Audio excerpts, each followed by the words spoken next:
আসসালামু আলাইকুম। ঈদ মোবারক। ঈদ আয়োজনে আজ আপনাদেরকে তৈরি করে দেখাবো বাংলাদেশের খুবই কমন এবং ট্রেডিশনাল একটা ঈদের ডেজার্ট লাচ্ছা সেমাই। কোনো হাঙ্কি পাঙ্কি সেমাই নাই, একদম সহজ সাধারণ দুধে ভেজানো লাচ্ছা সেমাইটাই আজকে বানিয়ে দেখাবো। যারা রান্না জানেন তারা হয়তো ভাবছেন এটা আবার দেখানোর কি আছে, কিন্তু যারা একদম নতুন আনকোড়া রাঁধুনি তাদেরও কিন্তু এই ছোট্ট একটা রান্নার শেখার বিষয় আছে। কারণ আমি নিজে যখন রান্না জানতাম না তখন প্রথমবার এই লাচ্ছা সেমাই বানাতে গিয়ে কী যে অঘটন ঘটিয়েছিলাম সে গল্পটা আর নাই বা বললাম। তাই যারা নতুন এবং আনাড়ি রাঁধুনি আছেন আমার মতো, আশা করছি তাদের আজকের এই ছোট্ট ভিডিওটা কাজে লাগবে। আজকে সেমাই রান্না করার জন্য আমি ব্যবহার করছি ঘরে বানানো লাচ্ছা সেমাই। আমার চ্যানেলে একটি ভিডিওই আছে কিভাবে ঘরে বসে লাচ্ছা সেমাই বানাতে হয়, ডেসক্রিপশন বক্সে তার লিঙ্ক পেয়ে যাবেন। তবে দোকানের কেনা সেমাই দিয়েও কিন্তু একইভাবে আপনি রান্নাটা করতে পারবেন। আর লাচ্ছা সেমাই রান্না করার আগে ভেজে নেওয়ার কোনো দরকার নেই, কারণ এটা অলরেডি তেলে ভাজা। তো আপনাকে যেটা করতে হবে, সেমাইটাকে রান্নার আগে একটু ছোট করে ভেঙে নিতে হবে যাতে খেতে সুবিধা হয়। দোকানের কেনা সেমাইগুলোর প্যাকেটে ওজন থাকে সাধারণত 200 গ্রাম। আমি এখানে ঘরে বানানো যে সেমাইয়ের চাটকিটা নিয়েছি তার ওজন 130 গ্রাম। তবে দুধের যে পরিমাপটা আমি দেখাবো সেটা 200 গ্রাম সেমাইয়ের জন্যই, তাই যারা দোকানের কেনা সেমাই ব্যবহার করছেন তাদের জন্য সুবিধা হবে। এবারে চলে এলাম মূল রান্নায়। একটা কড়াইয়ে প্রথমেই আমি সামান্য একটু ঘি নিয়ে নিচ্ছি। এই ঘিটাও কিন্তু আমার ঘরে বানানো। কিভাবে বানাতে হয় তার রেসিপি লিঙ্ক ডেসক্রিপশন বক্সে আপনারা পেয়ে যাবেন। 1 চা চামচের মতো ঘি আমি এখানে নিয়ে নিলাম। চাইলে এর পরিবর্তে বাটারও ব্যবহার করতে পারেন। তারপর এর মধ্যে আমি কিছু কিশমিশ এবং বাদাম কুচি দিয়ে ভেজে নিব। বাদাম কুচি চাইলে আপনারা অ্যাভয়েড করতে পারেন, শুধু কিশমিশ দিয়েও রান্নাটা করা যাবে। খুবই অল্প আঁচে আমরা কিশমিশটাকে ভেজে নিব হালকা সোনালি এবং এরকম ফুলে ওঠা পর্যন্ত। তারপর ওই ঘিয়ের মধ্যে আমি দিয়ে দিব কিছু গরম মশলা, ছোট্ট 2 টুকরো দারুচিনি এবং 3টা এলাচ। সাথে দিয়ে দিচ্ছি 1 লিটার অর্থাৎ 4 কাপ দুধ। প্রথমে ঘিটা দুধের উপরে ভেসে উঠলো, আস্তে আস্তে যখন জাল হয়ে যাবে তখন কিন্তু দুধের সঙ্গে মিশে যাবে।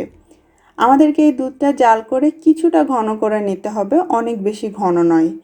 আর এবারে আমি এর মধ্যে চিনি দিয়ে দিব। আমি এখানে 1/3 কাপ চিনি ব্যবহার করছি, খুবই মডারেট মিষ্টির জন্য।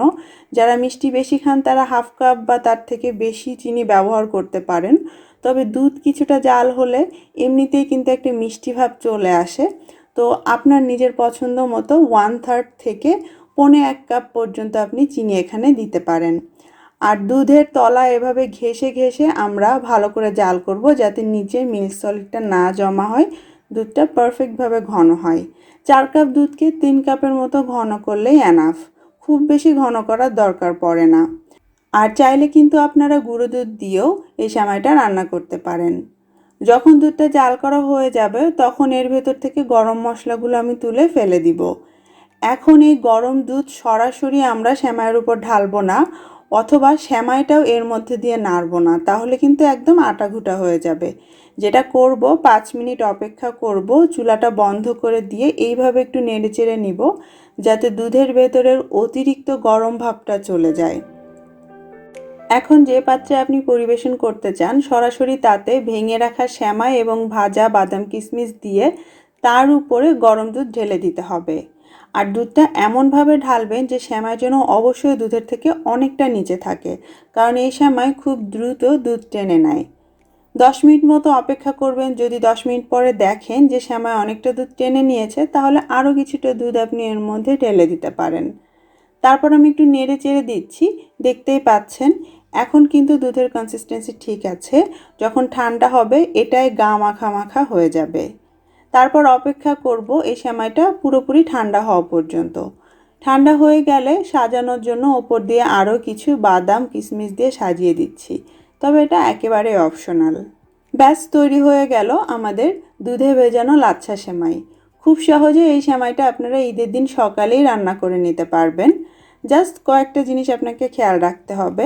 এক হচ্ছে দুধ জ্বালিয়ে ঘন করার পর তার মধ্যে সেমাই দিয়ে নাড়া যাবে না, তাতে আটাঘুটা হয়ে যাবে। আবার অতিরিক্ত গরম দুধও শ্যামার মধ্যে ঢালা যাবে না। একটু অপেক্ষা করে 5 মিনিট অপেক্ষা করে দুধটাকে নেড়েচেড়ে গরম ভাব বের করে তারপরে শ্যামায় ঢালতে হবে। আর 10 মিনিট পরে যদি দেখেন শ্যামায় দুধ বেশি টেনে নিয়েছে, আরও কিছুটা দুধ ওপর দিয়ে ঢেলে হালকা করে একটু মিশিয়ে দিবেন। ব্যাস হয়ে গেল। আশা করছি যারা নতুন আছেন তাদের আমার আজকের রেসিপি ভালো লাগবে এবং কাজে আসবে। সবাইকে আবারও ঈদের শুভেচ্ছা।